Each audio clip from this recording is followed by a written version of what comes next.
नागपुर में रहने वाली रचना एक दिन स्कूल से आकर अपनी माँ से कहती है, माँ, कल स्कूल की तरफ से सभी बच्चों को पिकनिक पर ले जा रहे हैं।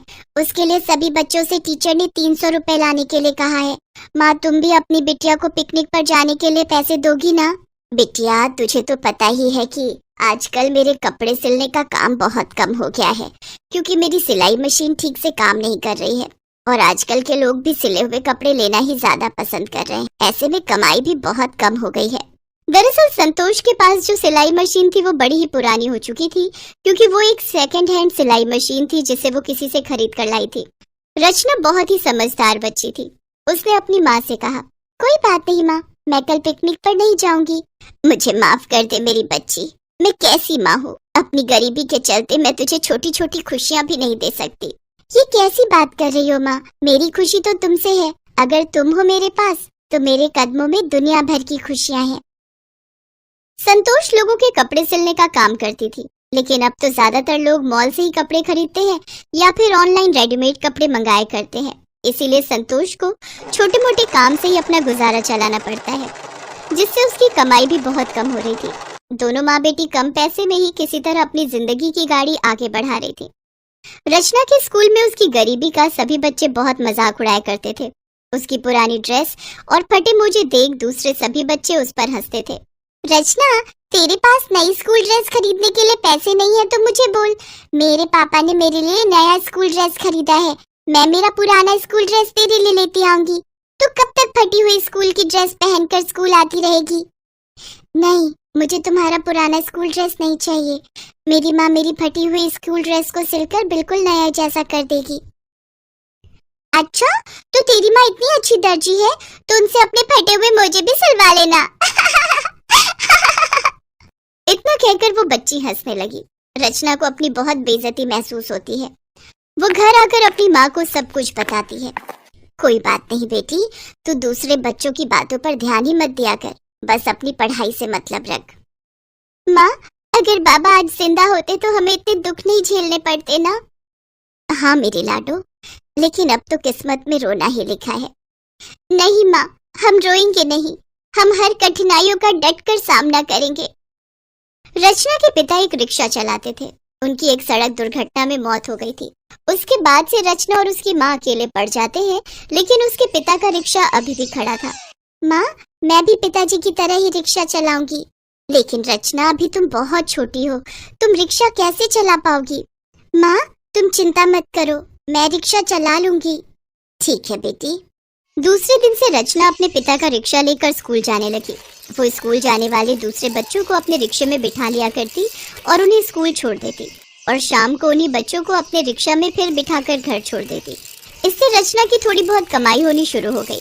वो घर खर्च चलाने में संतोष की मदद करने लग गई, लेकिन इन सब से उसके स्कूल के दूसरे बच्चे भी उसका मजाक उड़ाने लगे और उसे रिक्शा वाली कहकर चिढ़ाने लगे। तो क्या हुआ, मेहनत करती हूँ और पैसे कमाकर अपनी माँ का हाथ बटाती हूँ, किसी के आगे भीख तो नहीं मांगती हूँ ना? रचना अपने जवाब से सभी का मुंह बंद कर देती। ऐसे ही कुछ दिन बीत जाते हैं। फिर एक दिन स्कूल में प्रिंसिपल मैम अनाउंसमेंट करती हैं, बच्चों, परसों हमारे स्कूल में फैंसी ड्रेस प्रतियोगिता है। सभी बच्चों को इस प्रतियोगिता में हिस्सा लेना है। जो बच्चा इस प्रतियोगिता में प्रथम आएगा उसे पूरे 20,000 का इनाम दिया जाएगा। अनाउंसमेंट सुनते ही रचना ने सोचा, ये इनाम मुझे मिल जाए तो माँ के लिए नई सिलाई मशीन आ जाएगी, लेकिन फैंसी ड्रेस प्रतियोगिता में पहनने के लिए मेरे पास कपड़े कहाँ से आएंगे?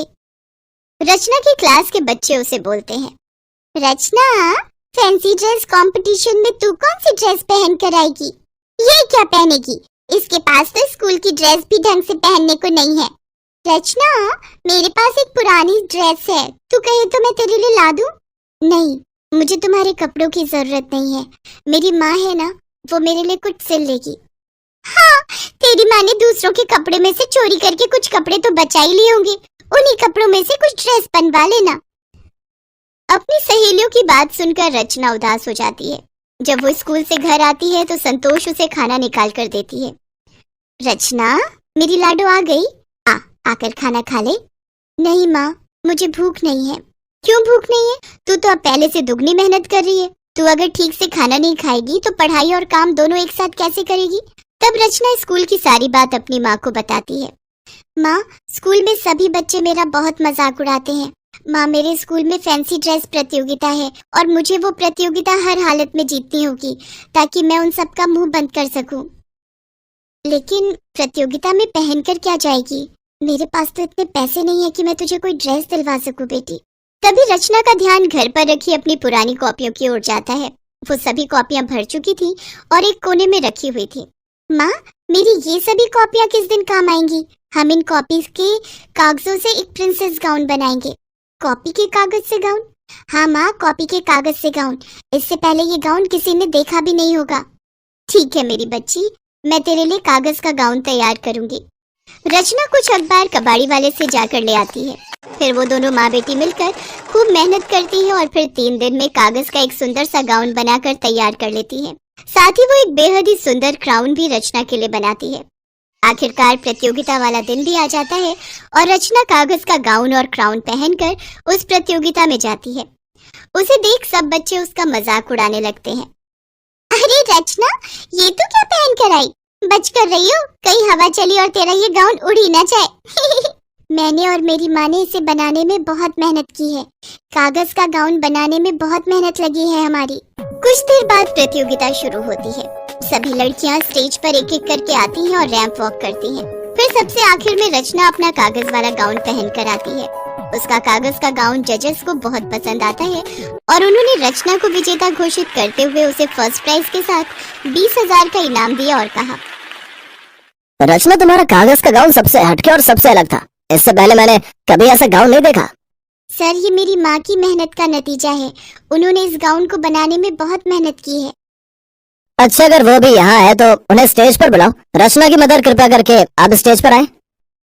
संतोष स्टेज पर आती है। जजेस उसकी कारीगरी की खूब तारीफ करते हैं और फिर ऑडियंस में बैठे सभी बच्चों के पेरेंट्स ताली बजाकर उसका सम्मान बढ़ाते हैं। ये देखकर संतोष की आंखों में आंसू आ जाते हैं। फिर रचना अपनी माँ को वो इनाम और ट्रॉफी देती है, साथ ही उसके पाँव भी छूती है।